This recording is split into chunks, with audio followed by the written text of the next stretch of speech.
guys, it's Kelly Jo. Welcome back to my channel. Today's video is going to be a reading vlog.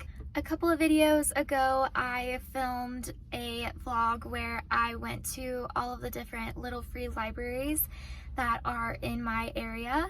So if you haven't checked out that video, I'll go ahead and put it up somewhere on the screen where you can watch it. So I basically went to all of the different free little libraries that I could find using the little free library app on my phone, and I went to several different ones and I found a book from one of the free libraries, and I thought it'd be fun to do a reading vlog of it and just see how this book is, if I like it, you know, if it was a good find. I went ahead and chose this one from that video. This is called Homecoming by Kate Morton. This book just sounded interesting to me when I picked it up. I liked the cover. I thought it was in really good condition for being in a little free library for who knows how long. It is kind of a thick book, as you can see. It's about like 500 pages long, I want to say.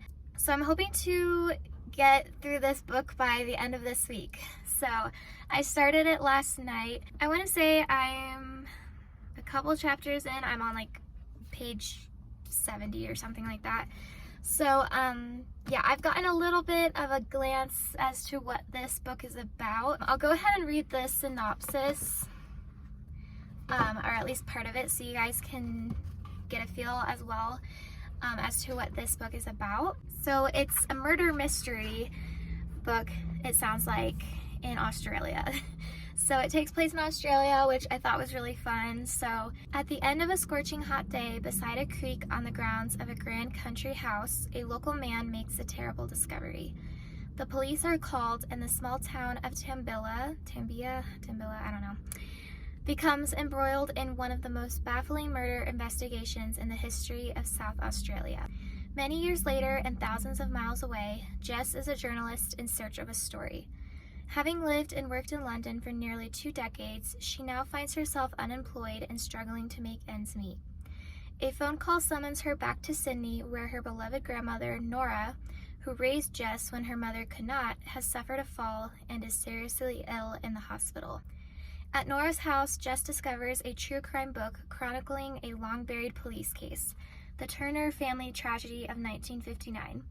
It is only when Jess skims through its pages that she finds a shocking connection between her own family and this notorious event, a mystery that has never been satisfactorily resolved.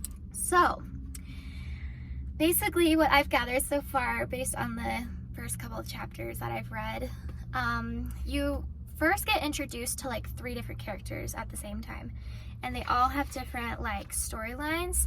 So for a little while I was a little bit confused because I wasn't quite sure how all of these characters were gonna interconnect or whatever.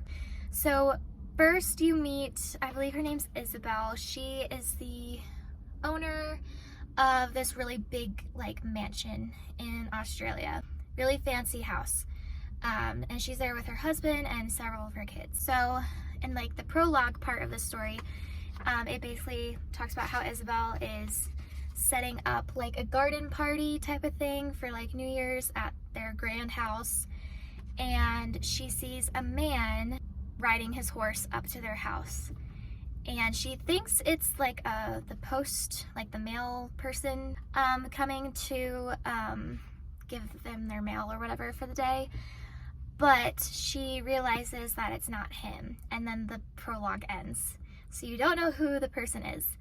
Then it goes to another character named Percy. He is this kind of, I don't know if he's really like a farmer, or like a delivery worker. He's just like a local man, and he's riding his horse. This is back in the 1950s, 60s. He's riding his horse, and he comes across the house, and he sees the family, the mom, Isabel, and her kids. They are lying on the ground by like, I think a pond or lake or somewhere in the yard, and they're like having a picnic, what it looks like. And then he realizes that all of them are like sleeping. It looks like they're sleeping on the ground. He goes up to them just to say like hi or whatever, and he discovers that they are not alive. The kids and the mom, I don't know how many kids there are, but he discovers that everyone is dead, and he immediately calls the police. And so this is like the murder investigation. Then it fast forward to the future, like 2018 or something, and you meet Jess, who's the journalist who lives in London, and you kind of read about her story and how she is struggling, like I said, to make enough money. And her grandmother Nora, who lives in Australia, at this old mansion many years later where this murder happened. Her grandmother Nora has fallen and is in the hospital, so Jess decides to go back and see her grandmother in Australia because that's where Jess is originally from. That's basically what has happened so far in this book. You just kind of get to meet all the characters, and you're kind of starting to see how they're all woven together a little bit. So that's how far I've gotten in this book. I will say I am enjoying it so far. I was a little confused at first just because you're meeting like 3 different characters in like different time periods. So I was a little bit lost for a bit, but it's starting to make more sense now. And the part that I ended on last night, Jess is going to the airport and she's about to board her plane to go to Australia. So yes, I will be doing my best to give updates throughout the week, what my thoughts are on the book and if I'm enjoying it. So yeah, I'm definitely excited. We'll just see what happens, but yeah, I am going to read more of this tonight and I'll update you guys later.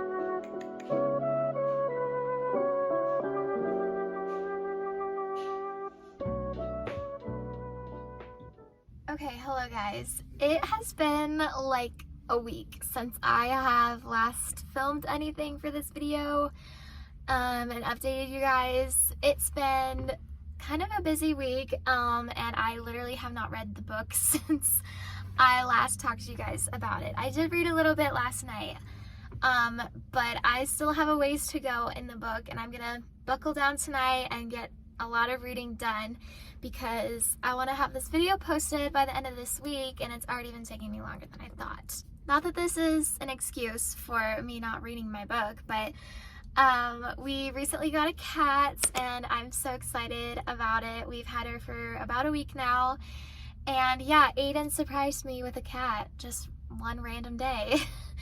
We had been talking about getting a cat for a while now, but we actually, weren't planning on getting one until maybe like this summer sometime, a couple months from now.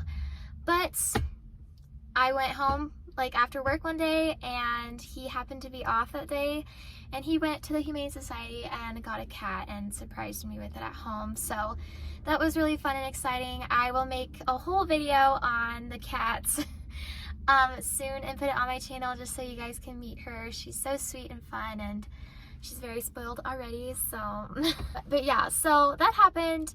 And yeah, I've just been really, I have to be honest, I've been burnt out from work and school at the same time. I just haven't felt like reading. And not gonna lie, this book is kind of being a little slow with like what's happening. So I haven't really been feeling like reading the book. It's good, but I wanna say, I feel like the book so far, there's a lot of flashbacks that happen. So like from both point of views, from both Jess, the journalist who's going back home to Australia to visit her grandma, and Percy, which is the old farmer guy, I guess, who found the family when they were murdered. So you get both perspectives, and both of them are pretty much, when you get to reading both of their perspectives, they just, I don't know, it's just a bunch of flashbacks from their lives, and it's getting kind of boring, a little bit repetitive. So yeah, especially with Jess, she has arrived at her grandma's house, and so now she's having all these flashbacks to her childhood growing up in this house,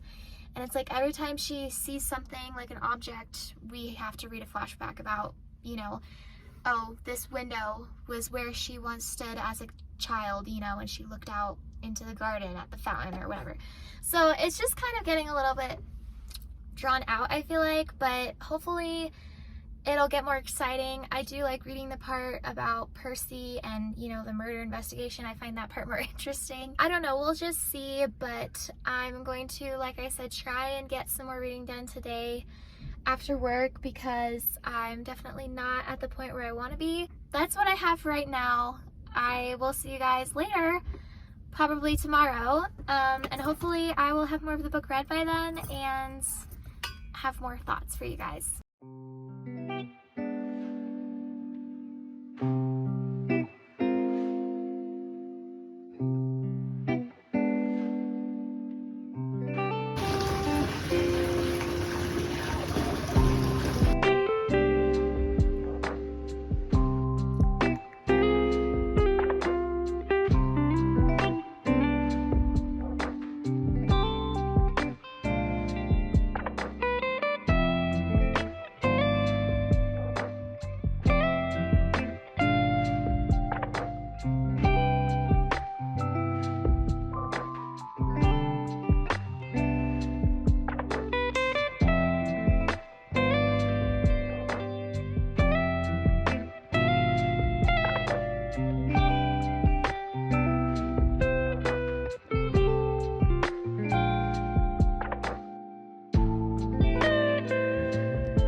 Hello. This is going to be the last update for the book Homecoming by Kate Morton. I finished the book last night and I wanted to film my final thoughts before ending this reading vlog. So, yes, I finally finished the book. It took me like 2 weeks to finish, probably just because when I started it, you know, I read a couple chapters and then the rest of like the next week, I didn't read it at all.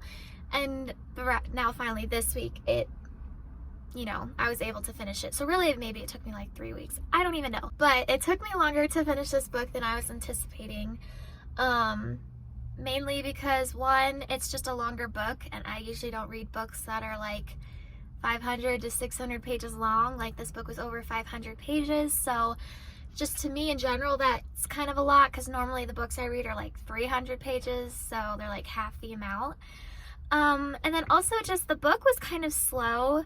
It did get better and you find out more about the murder of the family and what really happened, even though it's technically like not solved at the very end.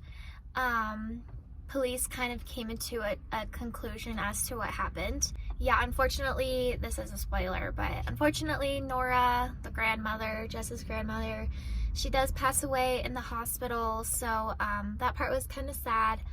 Yeah, it is kind of overall just like a sad story, but at the same time, it was good because I felt like it was the overall lesson of the story. I felt like was really I don't know.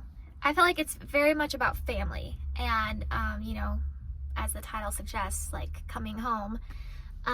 Just, you know, don't take your loved ones for granted and spend time with them. And if you notice something's wrong, make sure that you reach out for help because, again, this is going to be a spoiler. Normally I don't do spoilers, but basically what ended up happening, what the police came to as like what happened to the family was that the mother, Isabel, she's the one who was responsible for not only her own death, but her kids' death. She poisoned them all. And it was a result of her having like postpartum depression because she recently had a baby and she was just really depressed and her husband was never around. And she was just really lonely and she felt bad about, you know, like leaving. Like if she were to commit suicide just by herself, she felt bad about leaving her kids without a mother, so she decided to just poison everybody. And so yeah, it is a sad story. At first I was like, wow, this seems like a really real story. Is this like based off of a true story? But I googled it. It's not a real story, but I mean, it's definitely a problem that actually happened. So it was good. It was just long. I felt like it didn't have to be that long. I felt like it could have been like half the amount. So yeah, I think just the author, I liked her writing style, but she went into detail a lot, which was good sometimes. But I also felt like it was kind of drawn out sometimes. Like the details she would give, I felt like we didn't really need them. So yeah, it just felt like it was long, and if it was shorter, I probably would like it better. I'm rating this book 3.5 stars out of 5 stars, so almost 4 stars. Like, I liked it. I just thought it was kind of long and a little bit slow sometimes. Yeah, sorry I don't have the book with me right now, but yes, I would rate this book 3.5 stars. I kind of looked to see what other books Kate Morton has written. I haven't heard of them before, so we'll see if I ever read from her again. But I hope you guys enjoyed this reading vlog. Let me know down in the comments if you've heard of this book, or what you're planning to read next on your own. I like to see what people are reading, and if you have any good book recommendations for me just in general, let me know. So yes, thank you guys so much for watching this video. Again, make sure to subscribe to my channel and like this video if you enjoyed, and I will see you all in my next video. Bye!